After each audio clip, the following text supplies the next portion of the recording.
بسم الله واللهم صل وسلم عليك يا حبيبي يا رسول الله. البنات السلام عليكم ورحمة الله تعالى وبركاته. ان شاء الله هذا الفيديو تاعي يلقاكم سعيدات مطمئنات ومرحبا بكم في فضاء رحمة، وشكرا لمتتبعي من بداية افتتاح القناة تاعي حتى لحد الآن. نقول بارك الله فيكم ومرحبا بضيوف جدد في فضاء رحمة.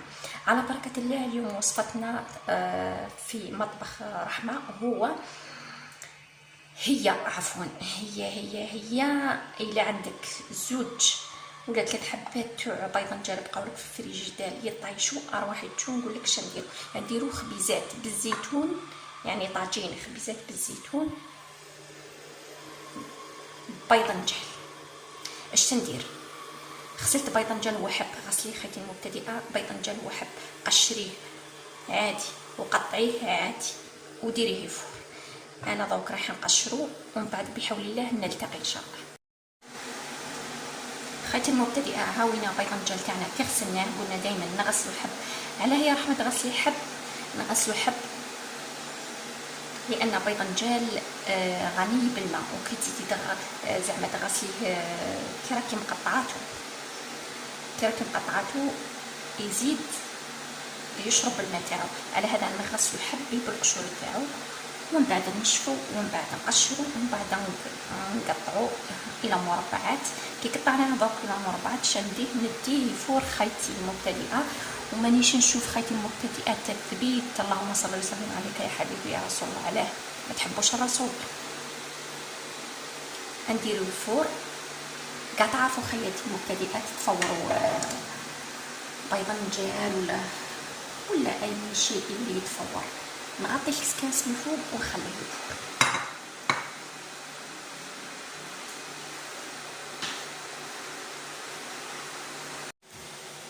دونك خيتي المبتدئه كتبتي لي في تعليقات اللهم صل وسلم عليك يا حبيبي يا رسول الله. واش رايحه ندير؟ رايحه ندير المرقه تاع الزيتون عادي. عندي الكميه اللي تحبيها وعلى حسب الافراد العائله تاع الزيتون. عندي انا غير 2 سنات تورتون. عندي الكميه لخاطرش قليله تاع الزيتون تاع 2 من الناس. عندي 2 حبات العزرانيه وعندي حبه عبصل. ماني راح ندير فيها لا دجاج لا لحم. خيتي المبتدئه شتي عندك ضياف وشتي عندك راهو عندك كاش مرصو تاع دجاج ولا كاش طرف تاع اللحم تاع غنمي وبغيتي ديريها باللحم، ربي سهل ديريها حياتي. انا ماهيش متواجد معايا لا اللحم تاع الدجاج عفوا لا اللحم تاع الغنمي، رايحه نديرها هكاك بالزيتون عادي. عشان خيتي المبتدئه واحد الفكره بالزيتون باه ما تحرحلكش الزرون دياش ديري. تقطعي غير حبه على زوج ما تحرحلكش، ما تقطعيهاش هكا دوائر. تقطعيها دوائر تحرحر لك هكا. نكرفج هذه الحبه تاع البصل والزيتون. انا ما رانيش مغلياته. واحد الملاحظه خيتي المبتدئه، راني نبدلت الماء عده مرات. نكرفج الحبه تاع البصل. اذا تعرفوا تكرفجوا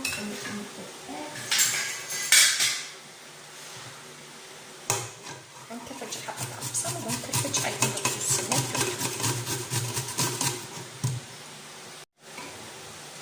كرفجنا الحبه تاع البصل خيتي المبتدئه.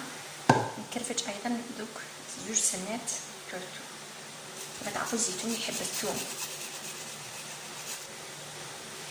شاندير دروك على بركه الله. بسم الله نبدا في المرقه تاع الزيتون. بسم الله.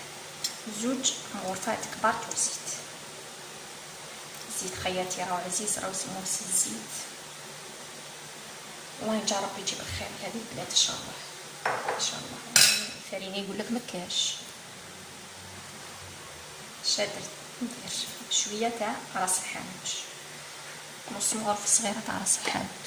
ما تعرفوا الزيتون يبغي القرقر، مغرفه صغيره تاع قرقر.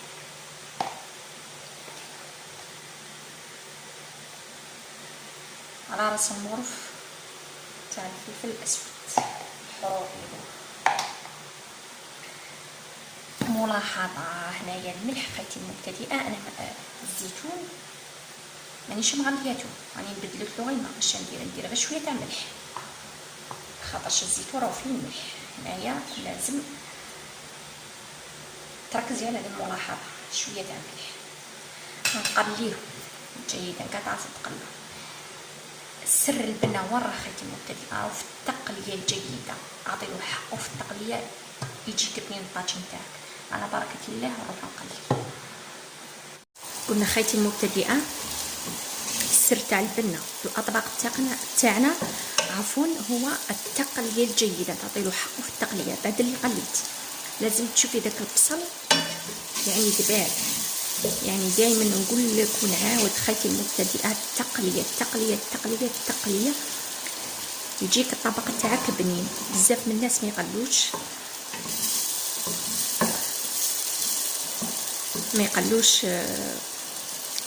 يقلوا، يعني ما يبقاوش في التقليه، تجيهم الماكله تاعهم صامته ومن بعد الازواج تاعهم ولا يقول لك الماكله صامته. علاه صامته؟ ما السبب؟ التقليه اللي ماكش تقليها مليح. واش نجيب الكميه تاع الزيتون، الكميه اللي عندك على حسب الافراد العائله تاعك. ماهوش مغلي الزيتون، انا نبدل له غير ايضا نديرو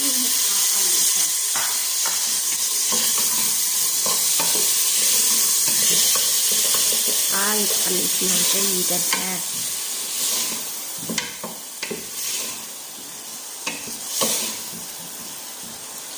كما قلنا الزرنديه ما تقطعيهاش، حاولي ديروها مرصوات كبار. كي طيب من بعد تجي تقدميها في الطبق تاعك تقطعيها الى دوار باش ما تحرحرلكش هذا مكان. هذه هي وراني نقلي من بعد كي نقلي جيدا المره قبل نحاول نقويش الماء. انا ما عنديش الدجاج، ما مش دايره لا دجاج ولا لحم. دائما يقولنا علاش نقوي انا حتى نرمى؟ ربي ما قالناش على التبع، ولاش نصير حتى ثاني يحاسبني ربي. يعني نعرف العبره تاعي. هذه خيتي المبتدئه نقلي تقلي الاطباق تاعك الا كي بغيتي تجيب لينا. ما عليكم على التقليه حبيبتي المبتدئه. خيتي المبتدئه دوك شتي الزيتون تاعي تقلى مليح ودابا البصل المره قبل ما يسخن.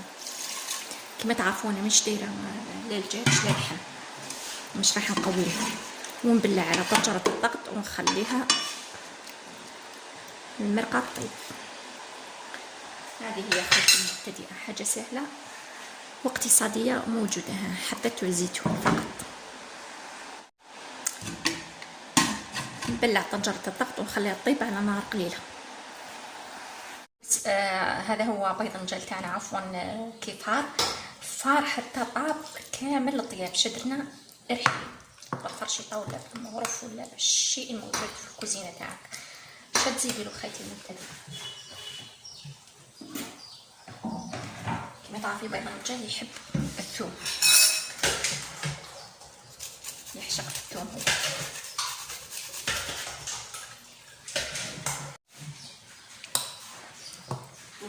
كرفشت السنه تاع ثوم شنزيد دوك نسمو على راس مغرف صغيره تاع الفلفل الاسود، شويه كركم. كما تعرفوا الباذنجان يحب الكمون والثومه. درت على الصوصه تاعو، درت مغرف محمره نتاع الكمون، شويه تاع الملح، هكا شويه تاع الملح. حسيت هادو هما التوابل تاعنا اللي تبلنا بهم وها بيضنجان. اش نزيد حبه البيض، حبه تاع بيض بالصفار بالبياض، حبه كامل.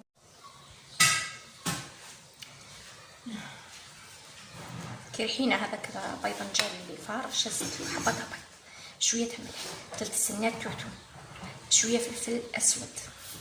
كان الله اعلم راح لي هذا المقطع. شويه فلفل اسود وشويه كركم وشويه تاع الكمون. كما تعرفوا بيضنجان يحب الثوم ويحب الكمون. ايضا درت 3 سنات الثوم. تخلطيهم مليح خيتي المبتدئه، تخلطيهم.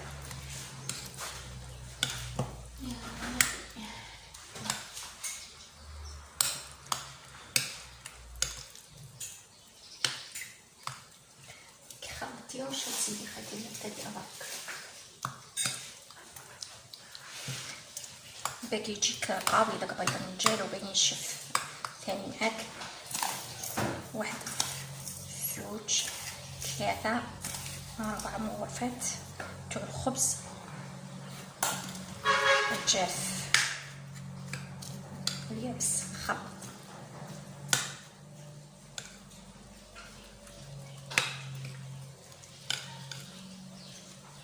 خلطي خيتي مبتدئة تخلط حالتي محسد جارية. راح نزيد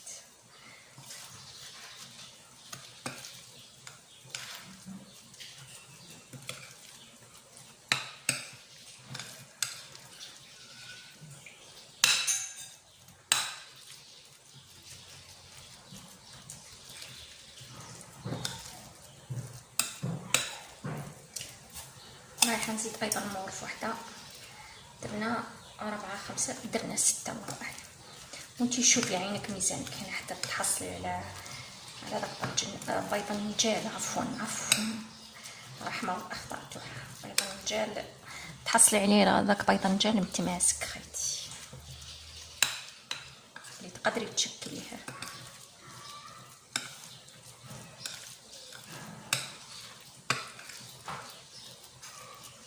ايضا اني حاسه جاريه خيتي المبتدئه. هاي حتى 7 مغرفات الدم.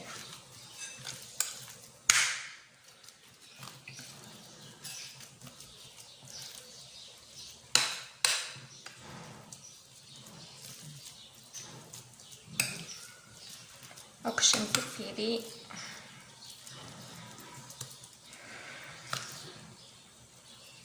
ايضا اني حسيته راه جاري يعني حسيته. زدت 8 مغرفات.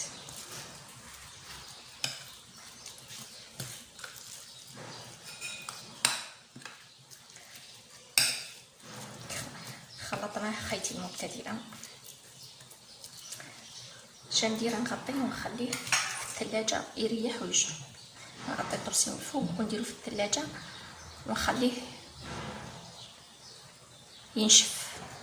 يا خيتي المبتدئه راني نغلي في البطاطا عادي قليان عادي. وكنت المرحله تاع بيض النجال كيفاش نشكل بيض النجال. من الجهه تاع عندي جبت بيض النجال تاعنا بعد ما برد شد روحو. واش تندير نرفد بشويه تاع بيض النجال في يدي كي تشوفي خيتي المبتدئه.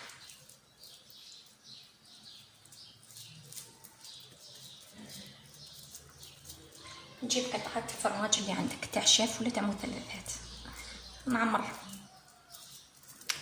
قطعه صغيره تاع فرماج. اش ندير رمتها في الخبز نري. هذيك الاخرى رمتها في الخبز نري. من بعد اش تندير نخبزها تجي خشينه. راكي تشوفي خيتي المبتدئه. نجيب اي طابع ونطبخ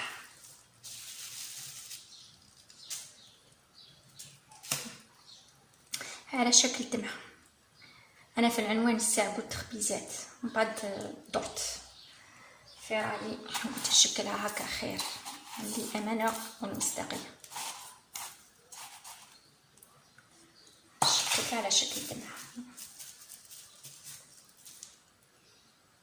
حتى نكمل كامل نفس الطريقه ونفس الخدمه بنفس الطريقه ونفس الخدمه. نكمل كامل بيض النجال تاعنا.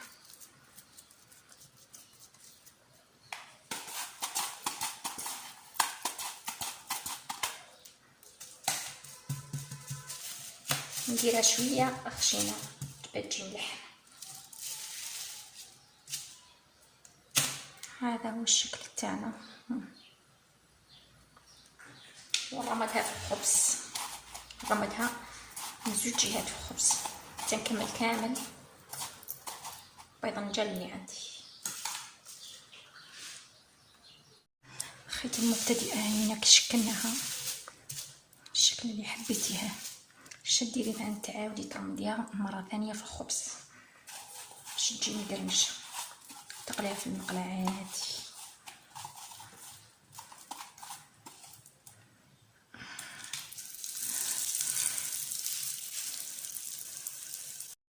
قلنا المرة الثانية نعاود نرمتها، المرة الثانية نعاود نرمتها في الخبز الثاني ونقليها قليان هادي.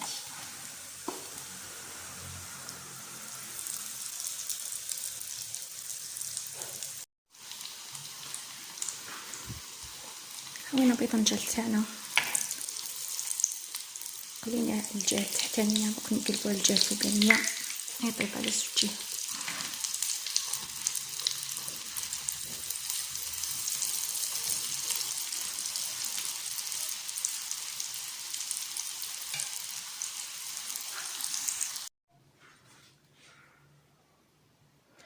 هذا هو الطبق تاعنا تاع الغدا، واش طبق للضياف. الله يبارك ويزيد ان شاء الله يا رب. شوف القوام تاع بيض الدجاج، شوف هذاك الفرماج.